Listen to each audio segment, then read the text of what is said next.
ناظرین کرام السلام علیکم ورحمۃ اللہ وبرکاتہ۔ بسم اللہ الرحمن الرحیم۔ معرفِ قرآن کے عنوان سے آج کا ہمارا موضوع ہے کہ وہ کون سی آیتیں ہیں جو ولایت و امامت اہل بیت علیہ السلام پر دلالت کرتی ہیں۔ یوں تو جب ہم قرآن مجید کا مطالعہ کرتے ہیں، قرآن مجید کی آیتوں پر غور و خوض کرتے ہیں اور مفسران قرآن علماء کرام کے اقوال کی چھان بین کرتے ہیں، تو ہم اس نتیجے پر پہنچتے ہیں کہ پورا کا پورا قرآن اہل بیت علیہ السلام کا قصیدہ پڑھتا ہوا نظر آ رہا ہے، اور بہت سی ایسی آیتیں ہیں جو امامت و ولایت اہل بیت علیہ السلام پر مستقیماً ڈائریکٹ دلالت کرتی ہیں، جن میں سے بہت سی آیتیں مشہور و معروف ہیں، جیسے آیہ خلافت وَإِذْ قَالَ رَبُّكَ لِلْمَلَائِكَةِ إِنِّي جَاعِلٌ فِي الْأَرْضِ خلیفہ کی پروردگار نے ملائکہ کو مخاطب کیا، مخاطب کرنے کے بعد ارشاد فرمایا میں زمین کے اوپر ایک خلیفہ بنانے والا ہوں۔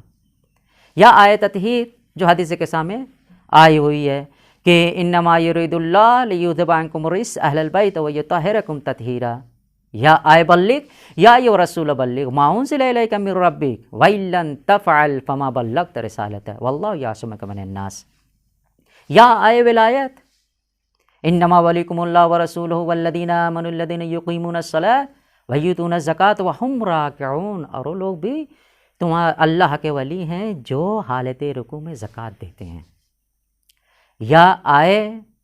امامت وَإِذِ ابْتَلَىٰ إِبْرَاهِيمَ رَبُّهُ بِكَلِمَاتٍ فَأَتَمَّهُنَّ قَالَ إِنِّي جَاعِلُكَ لِلنَّاسِ إِمَامًا قَالَ وَمِن ذُرِّيَّتِي قَالَ لَا يَنَالُ عَهْدِي الظَّالِمِينَ۔ خداوند متعال نے جب جناب ابراہیم علیہ السلام کو عہدہ امامت سے نوازا تو جناب ابراہیم علیہ السلام نے بڑھ کر یہ سوال کیا تھا کہ کیا میری ذریت میں سے بھی ہے؟ تو پروردگار نے کہا تھا امامت کا عہدہ ایسا عہدہ ہے کہ جو ظالم شخص تک نہیں پہنچتا ہے۔ تو ہمیں اس بات کی طرف متوجہ ہونا چاہیے کہ اگر ایک مذہب اہل سنت کا شخص یا غیر مسلمان غیر شیعہ شخص اگر ہم سے یہ سوال کرے کہ آپ لوگ قرآن مجید سے